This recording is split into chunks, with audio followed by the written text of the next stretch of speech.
Do you remember that scene in The Incredibles when Syndrome says, "When everyone is super, no one will be"? Lately, that's how I've been feeling about AI. A couple months before the time of writing, I went to a convention called OpenSauce, which is a robotics and YouTuber convention.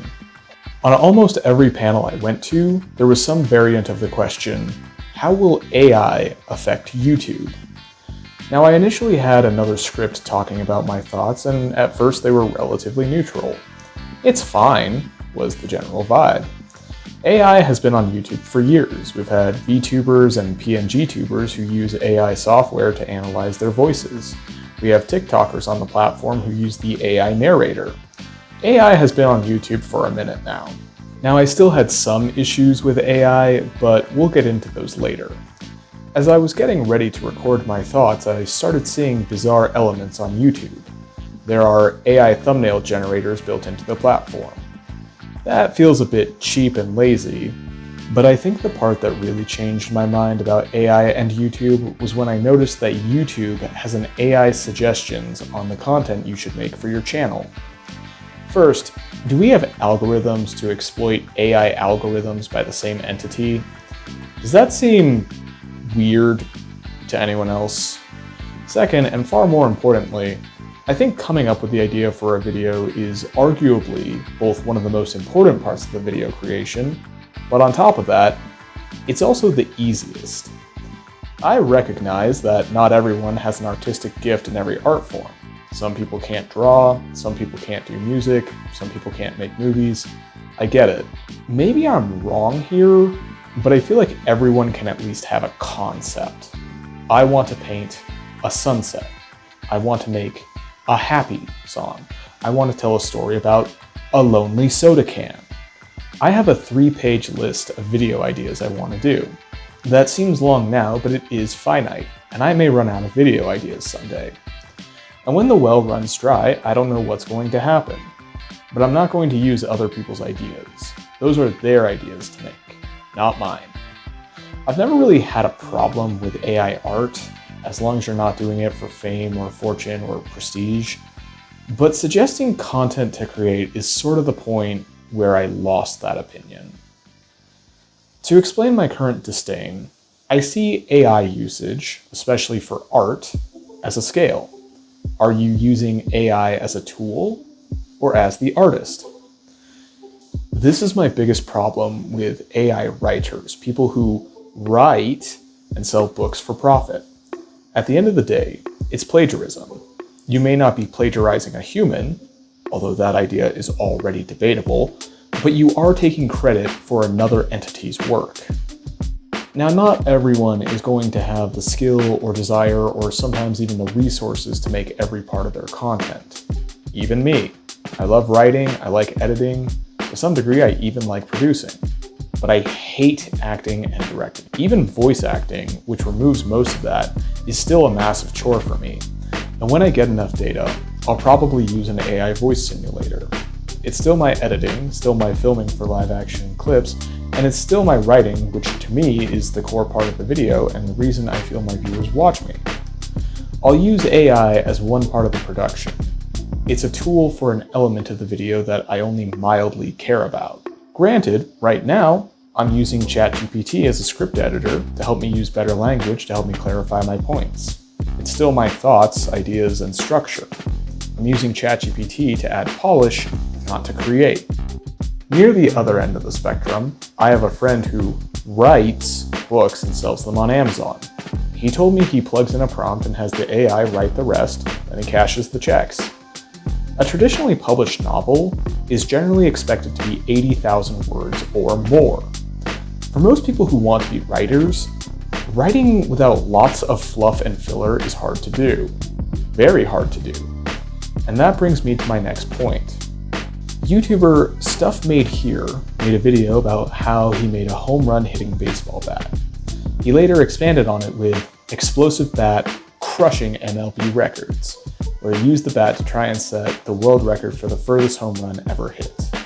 While I thought it was an interesting video and I felt the bat had clever mechanics, there's two elements that I want to bring up here. First of all, I'm pretty sure that's not a regulation bat.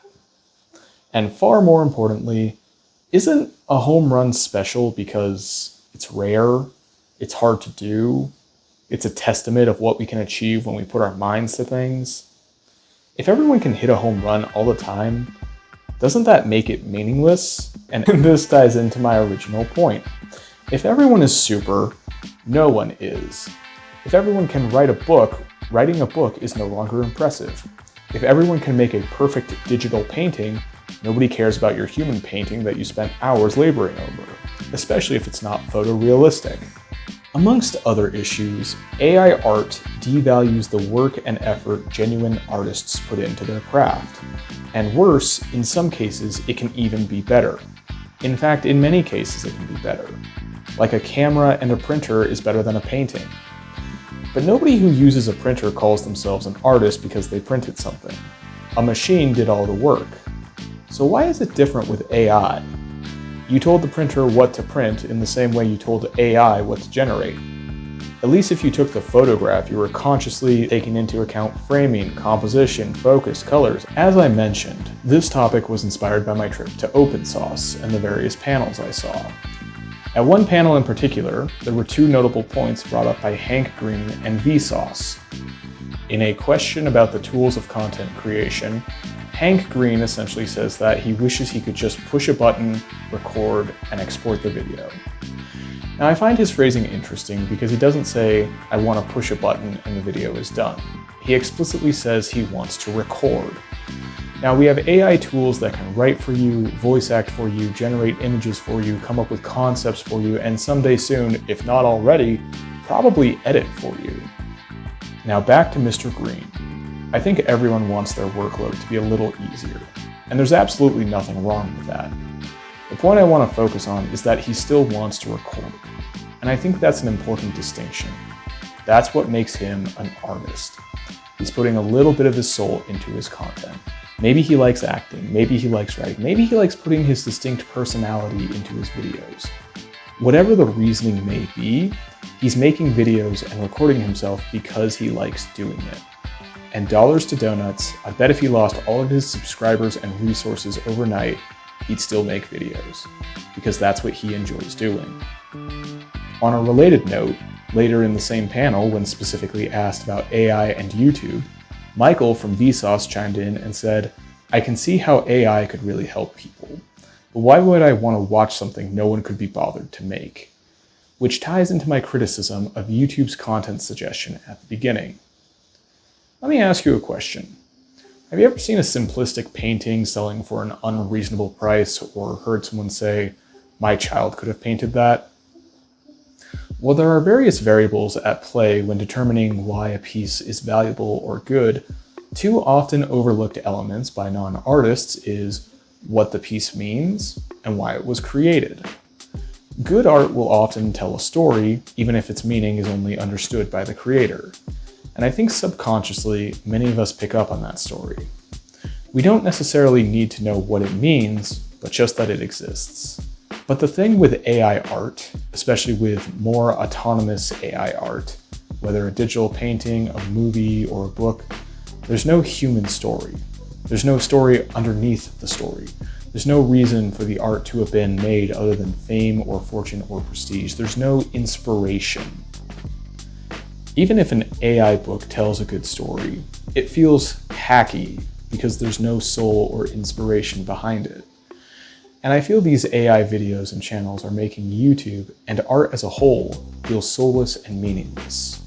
And when we lose art, what happens then? If you'd like to hear more about my thoughts on AI, leave a like or a comment down below. I'm Mark McNeil. This is the Hack of All Trades. Have a great day.